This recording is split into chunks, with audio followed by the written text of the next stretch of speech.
Happy New Year, everyone. Welcome to another episode of Think Your Way to an Epic Life. Think Your Way to an Epic Life is named that for a very specific reason. And today we're going to dive in really deep into what does that actually mean? Think your way to an epic life. And I think this is perfect timing because going into the new year, there's new beginnings and everybody's open. They're a little bit more open than they normally are. And so we're diving into the reality of successful people's lives. And why do I feel like I have the right to do that? Well, because I've been doing this podcast now for over 70 episodes, and I've gotten to interview some of the most successful people in the world. And it's really amazing to get behind the curtain just a little bit. And so I'm going to give you a little behind the curtain reality. I used to think when I looked up to these people that I'm interviewing on my podcast now, I used to think that they pretty much, once they got to a certain level, that they didn't have a problem anymore, that their problems were minor. And here's the reality. If you don't make enough money to cover your basic costs, your basic survival needs, then more money absolutely will make you happier.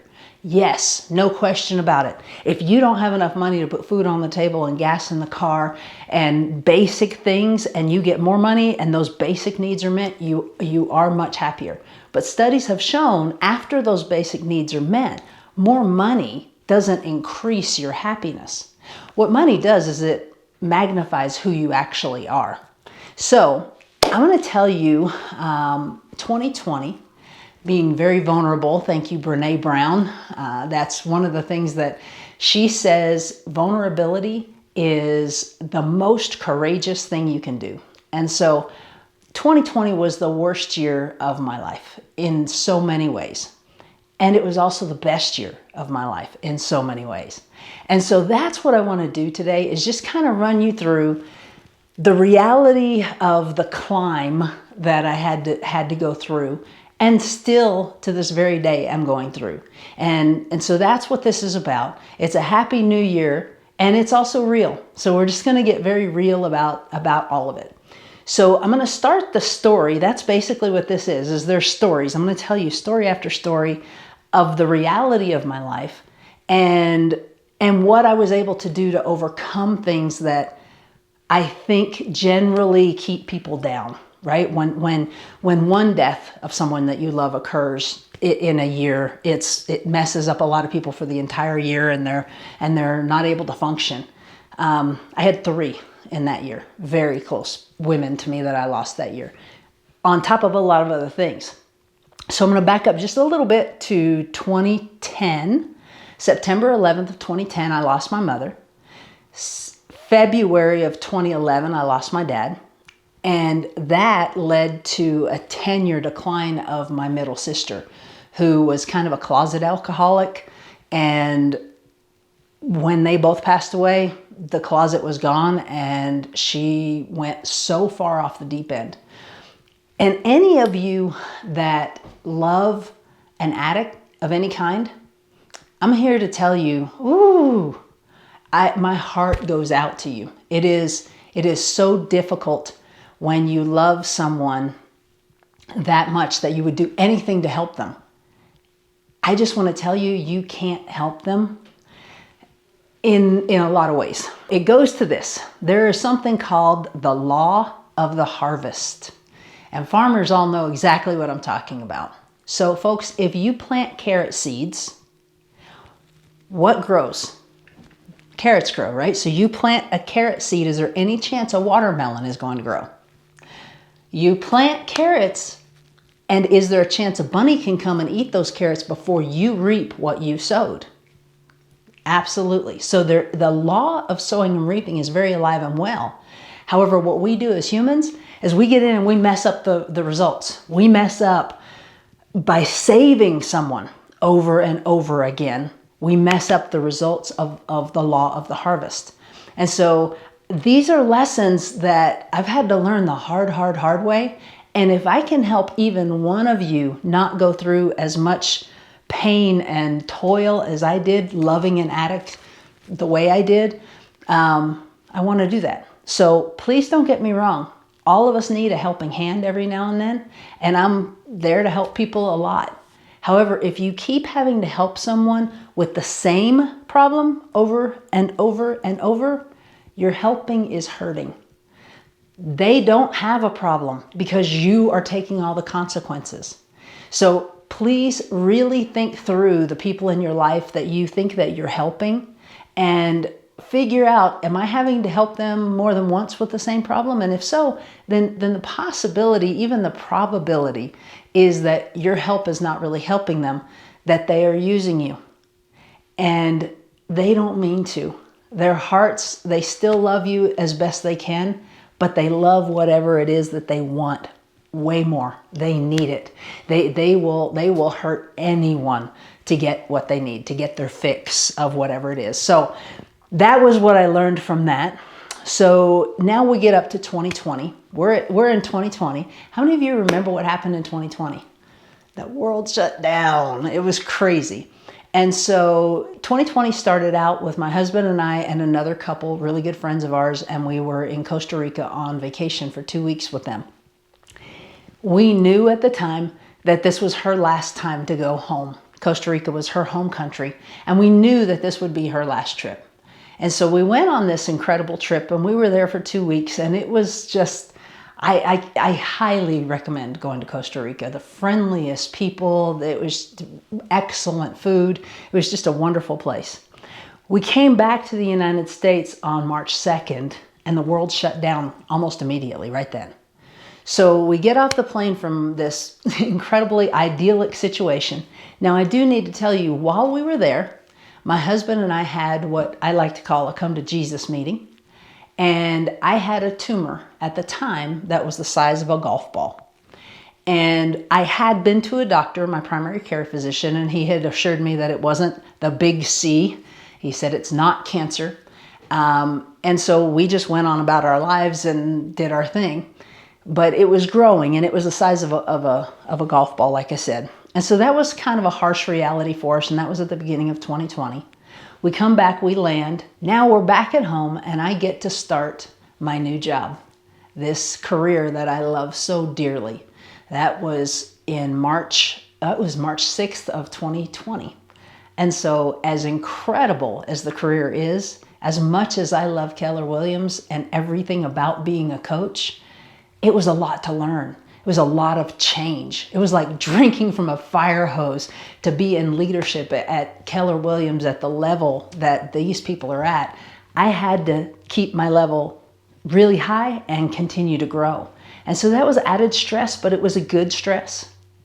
The next thing that happened was my friend Dalma that we had just gone with was put into hospice. And so my husband, now this all happened in one day. This was, it was 2020, it was very rough on us. So in one day, that morning, my husband went, he finally got someone that would give him an MRI. He had been having neuropathy in his hands and his feet for 15 months, and no one would give him an MRI. So he finally gets this MRI that morning. Then he went over to Rich and Dalma's house to help them move the beds so they could move her hospice bed in. So he's physically moving a bed. This is very important to know. And then that evening, he's having dinner at his mom's house. She's 98, by the way, and she's also on hospice. And so he's having dinner with her, and his phone rings, and it was the neurosurgeon who said, "You need to get to the emergency room stat." And he walked away from his mother. Of course, he didn't do this in front of her. And he said, "Well, I'm having dinner with my mother."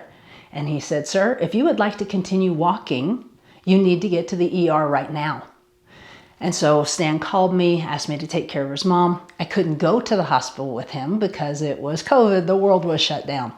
And so he goes, he gets admitted, and he has spinal surgery the next morning. Crazy time in our life. So he's moving furniture, and then like this, his spinal cord was so tiny at that one spot. It was just a matter of time before it snapped. And so it was, instead of saying, "How could this happen? Why can I not be with my husband in the hospital?" Ladies and gentlemen, He walked himself out of the hospital that next morning, got in his car and drove home. It is miraculous. My husband can play the guitar again. He can feel his hands. He can button his shirts. He can walk. I mean, we were thinking he was going to be paralyzed, and that was our fate. And so, as much as I can say 2020 was rough, what a blessing that was. So that was kind of a really big thing for us to adjust to. Not long after that, our friend Dalma passed away, and we couldn't have a service for her because it was COVID again. And it wasn't too terribly long after that. It was September when Stan's mom passed away. And we're still reeling from all these things. And it felt like the world was cratering down around us. When in reality, I go back and I can remember those days when it just felt like everything that could go wrong did go wrong. And then both of us got COVID over Thanksgiving so bad that we were on oxygen. And so we were really at the end of our rope. And during this time, this brand new company that I went to work for, where most places would be, okay, you're new here and you're out because of this and you're out because of this and you're out because of that. Not this company. This company was sending me flowers. They were saying, what can we do? How can we take care of your clients? How can we take care of you? What do you need? We had so much support during all of this. It was pretty amazing. And so during this time, one of the things that I kind of left out almost intentionally, because I don't like talking about me and I don't like talking about these things. I'm usually the helper. I'm the giver. I'm that. And so I don't do a really good job with receiving. So this golf ball sized tumor has grown now to, it's about the size of a cantaloupe.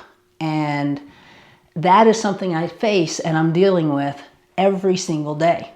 And what you see, if you're regularly watching this, what you see is a happy-go-lucky, successful lady who's getting to interview billionaires and do all this really cool thing.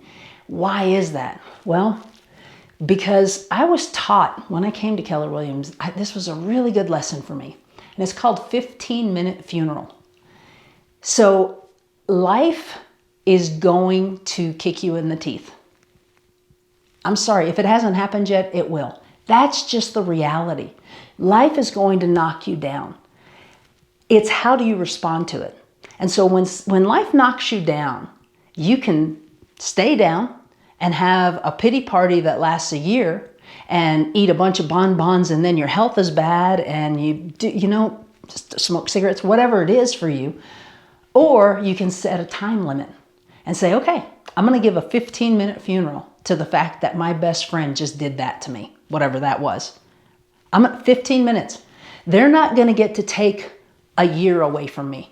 They're going to take 15 minutes of my time. I'm going to cry and scream and punch the pillow and do whatever it is you do to release it. And then say, okay, I'm done with that. Now, what do I need to do to move forward? So a 15-minute funeral is a beautiful thing.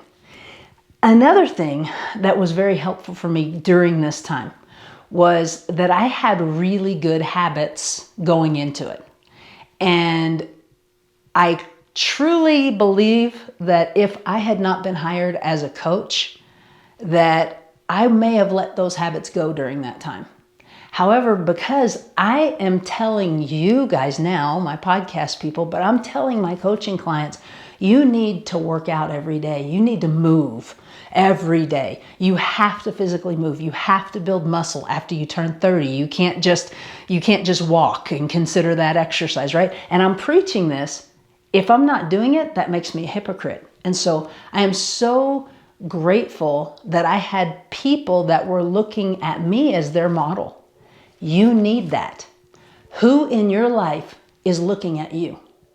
You might not think they're looking at you, but let me tell you, they are watching you. There are kids watching you. There are other people that are watching you and they're saying, okay, well, if they do that, then maybe I could do that. And if they do that, then it's really, if they don't do that, then it's really not that important.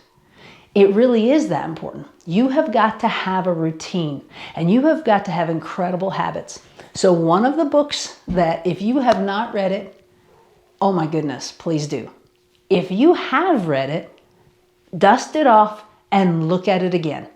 It's called Atomic Habits by James Clear. And I don't get paid by any of the authors of any of these books that I'm going to recommend to you. I'm very serious about this. That book will teach you how to set up your environment to where you have really good habits and you don't have to think about them.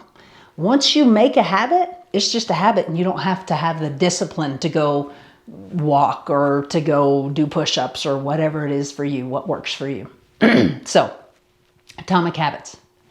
Another book I highly recommend is The Miracle Morning for Millionaires. There are a ton of miracle mornings. They're written by Hal Elrod, and he's a fantastic human.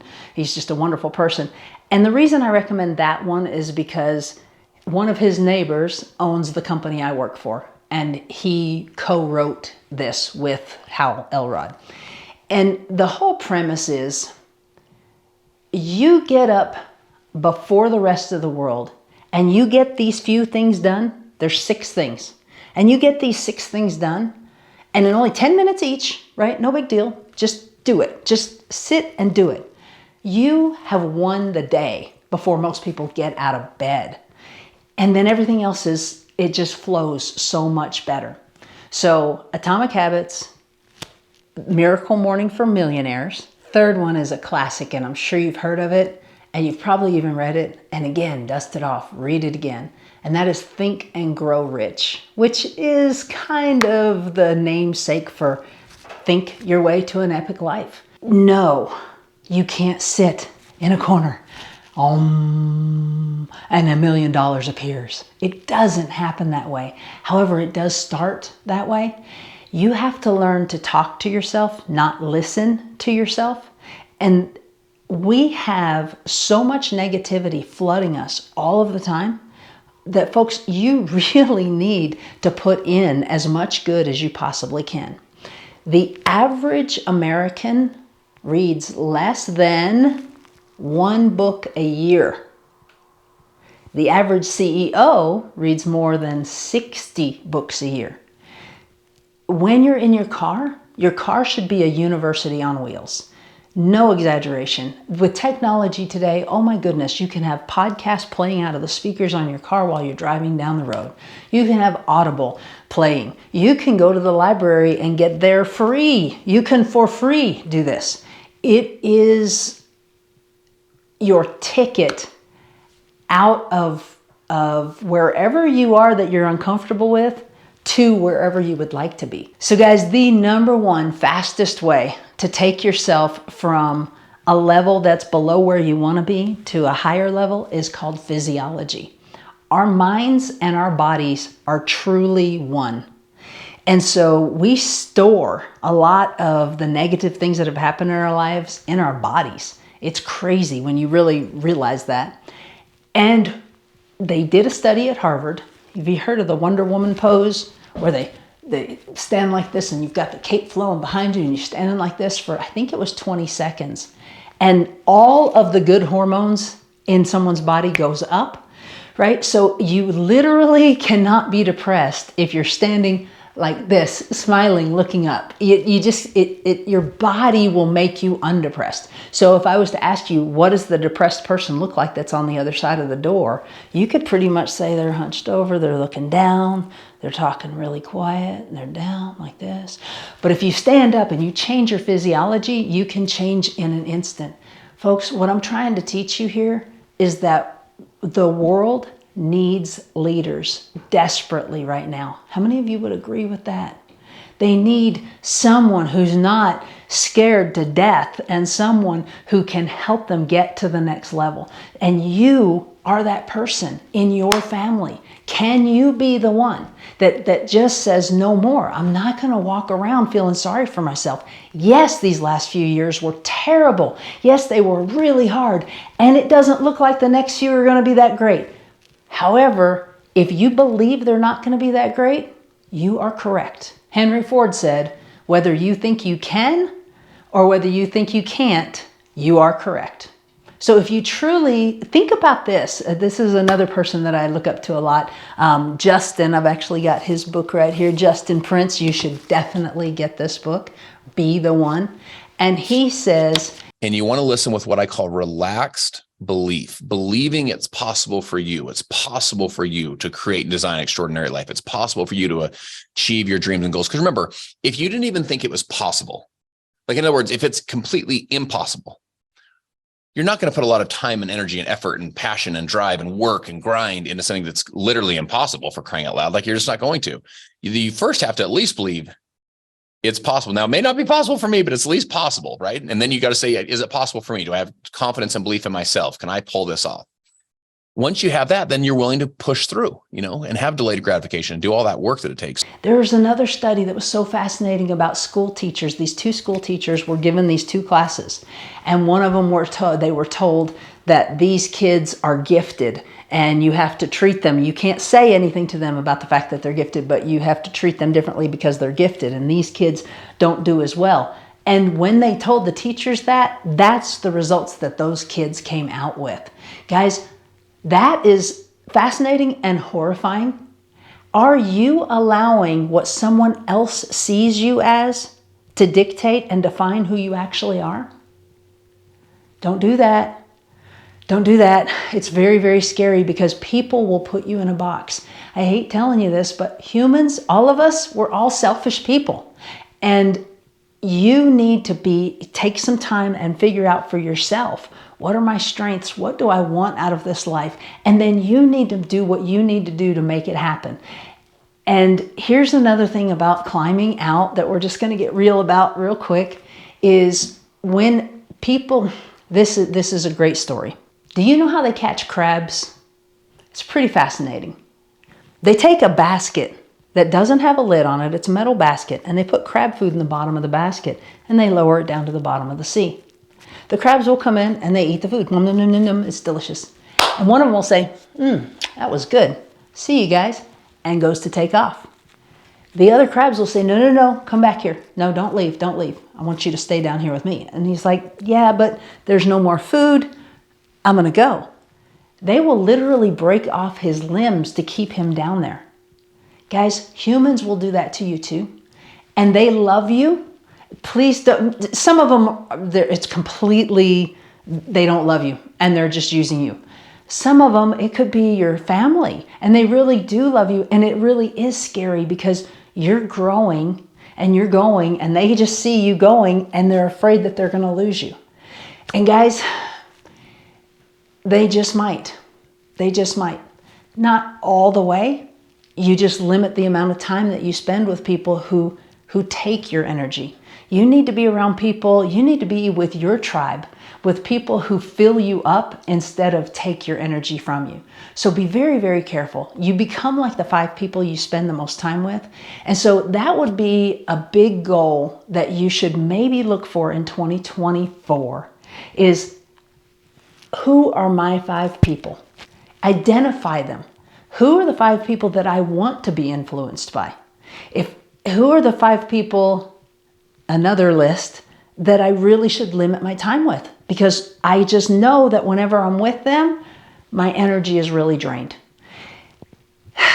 It's kind of hard, but it is the reality of growth, is that when you start off growing, you're grabbing everybody and you're trying to pull them up the mountain with you, and they don't really want to go. And so you will find other people already on the mountain that will help you go to the next level. And so enjoy 2024, be a leader, go out and love as many people as you possibly can. It matters. Smile at people in the grocery store. What you put out in life truly, truly does come back to you. Another great book, just as a bonus, is The Go-Giver. So check those books out. Have a fabulous 2024. Thank you for supporting Think Your Way to an Epic Life. Please share if you think it will help somebody. Subscribe. We really appreciate that. Like it. Leave a comment. We'll be happy to talk back to you. Thanks. Happy 2024.